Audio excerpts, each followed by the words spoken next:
What's up, everybody? Welcome to Podcast Now. I'm Alex, and in this video, I want to talk about why I am buying the Ghost of Tsushima Director's Cut, the expansion, and why you should too. So this is part of my series. We've been doing this for many games, many movies. I love doing it. It seems like you guys really love watching it, and I really appreciate that. So thank you so much for all the support you've given it. This is basically where I talk about, again, why, what this upcoming product and why I would be getting it or not getting it and the reasons. So, well, this is one's actually very easy. In fact, out of all of the ones I've made, I've talked about Kena, Bridge of Spirits, talked about some more obscure games that maybe not everybody has heard of, but this is maybe the easiest just because it's so big, it's so popular. I think this is an easy get for a lot of people, right? Ghost of Tsushima was a phenomenal game last year. There's no other way to put it.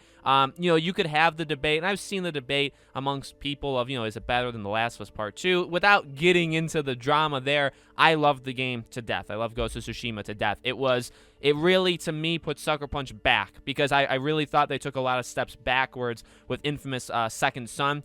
Oh, there were some good things that they definitely, went in a positive direction, but overall, I would say they took several steps back. They got better with First Light, the DLC kind of expansion to it, and then, Ghost of Tsushima was just such a turn of direction, and it was so good. So, this, granted, I've already beaten the game. I've already played the game. I actually platinumed it. So, like, for me, money-wise, okay, going into this is the $30 thing. Now, again, I will take the side of the consumer, of the fan. I will say this is, and maybe people will say, oh, you're just being dramatic. This is one of the most confusing expansions in terms of price and how you get it and the different variations depending on what you already have. It is one of the most confusing systems I think ever set up. And of course, people say, oh, it's very simple. Here it is, Alex. It's broken down this.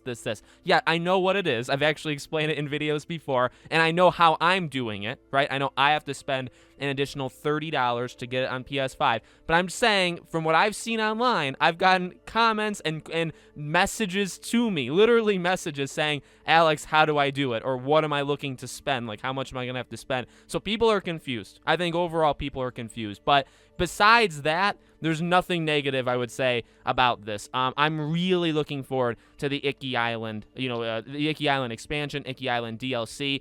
In terms of how long it's going to be, in fact, I want to make a video on that in a few days. I think it's going to be worth it. $30 is a lot. It's a lot of money. And again, it's only depends on your circumstance. To some people, it may be 20. I don't know if in some people's cases it would be 10. I guess if you've never bought it before and you're buying it for the first time, and then obviously you get it, the director's cut in full, technically you're spending no additional money on Icky Island. So depends on your case, but I think it's going to be worth it. I think, even if it's 10 to 15 hours, and that's doing everything. So if it's 6 hours, let's say, through the story, and then an additional 4 or 5, or maybe even you double it up, right, 6 and 6, I think that would be fine. Like 6 hours main story, 6 hours exploration, side quest. I think it's totally worth it. I'm really just excited to get back in. It's one of those games that I don't feel, which is odd. This is an odd thing. I don't feel any need to jump back in. Like over the last year, I've never felt Now I played the game for several months because of Legends. It took me a while to platinum the game, right? So I probably finished it around late August or around the time of Legends, around the time of the multiplayer. And then I played Legends for about a month, and then I stopped. So I haven't played the game in around, 11 to 10 months, right? It's been a while, and I've never felt the need to jump back in because I did everything, I completed everything, and again, it's just it was a story that was impactful. I love the gameplay to death, and now this is something that does get me back. And it's hard, I would say, this is a me problem, but it's hard to get me back into games. It is. If I beat a game, the odds of me replaying it aren't very high. I would say that's the general case with most gamers or most people that play games. They don't go back, for seconds. Those are more like hardcore people, I would say, that go back. But this is something that does get you back. Now, I don't think I'm going to be playing the main story again. I've said that a couple times. Do I want to see the differences of PS4 to PS5? Absolutely. Do I want to experience it with a DualSense? Absolutely. But I'm here for the new content. And again, I think it's going to be worth it. And then, even at the time I'm recording this, I'm doing this on Tuesday. You guys are seeing this hopefully on Thursday. We still don't know what the Legends big up, as they talked about it, how there's going to be a massive update for the Legends multiplayer. And I don't know if that's like an additional raid or an additional mode, additional multiplayer mode. I mean, I can't say enough things about Legends. I think it was honestly perfect for what it was, and it being free, and it being something I literally never once considered for the game or like demanded. It's like, who, when playing Ghost of Tsushima, was like, yeah, this is okay, but what they really need was multiplayer. I mean, you know what I mean? It's like, you have something so good in the base game. Who would ever, take that extra step and say, I'm demanding that Sucker Punch makes multiplayer? Well, you didn't need to, because they did it anyway. So, again, they haven't even talked about that yet, and yet that is still also coming, a big update for the multiplayer. That'll get me back into the multiplayer, because I adored it, and I played that multiplayer quite a bit. So, this is everything I kind of wanted. It's in a good place in terms of like when it's releasing. So obviously releases August 20th. It releases one day after a small game on Xbox that I'm very much looking forward to. I really don't think there's many other people looking forward to it. It's called 12 Minutes. I'm sure you guys have heard. Maybe you've heard of it. So it comes out one day after that. I want to play that game a lot. So, I'm probably going to play Ghost, day one as well. And that's, now with Kina being moved, that's a good thing, because now you just have Aliens Fireteam Elite. 4 days later, you got Psychonauts 2 5 days later. So it's in a busy time, but it's like, this is I would say the big game. Nobody I think is circling their calendar for 12 minutes. I think maybe more people, but less than Ghost, are circling it for Aliens or Psychonauts 2. I think Ghost is that big thing, and that's impressive, because again, the game's already out. This is just a year later.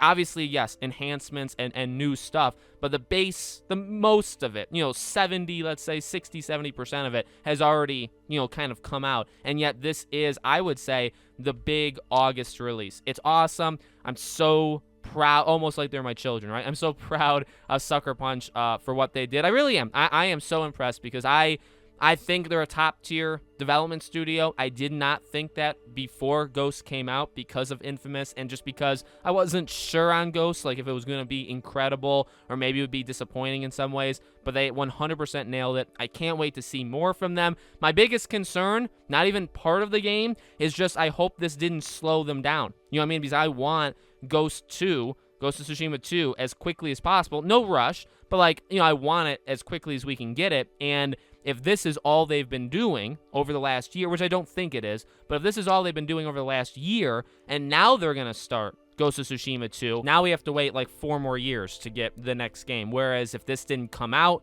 if this didn't come out, that gives them a year, and then maybe it comes out a year early or something. You kind of shave off a year of development. I don't know exactly how it works, and hey, they could have 2 studios in there. They could have 3. We don't really know what's going on inside Sucker Punch. But at this point, more Ghost of Tsushima is great. You're not paying full price for it. Again, as I've said, the people that bought it day one, Ghost of Tsushima, they're the ones getting screwed the most in terms of price.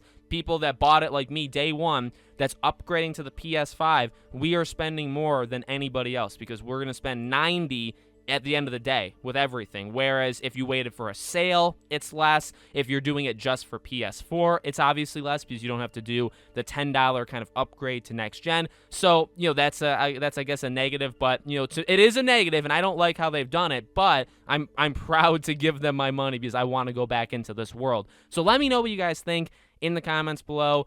Are you excited for it? Are you getting it? What's your reasons? Let me know. As always, make sure you guys are subscribed, bell icon turned on, leave a like on this video. All my social media stuff, my Twitter, my second channel, Patreon, YouTube memberships, we have those as well, are all in the description below for you guys to check it out. Thank you for watching. There will be more Ghost of Tsushima content on the channel, including me covering the expansion, the director's cut, when it comes out, so we'll talk about it there as well. Thank you for watching, guys, and I'll see you all there.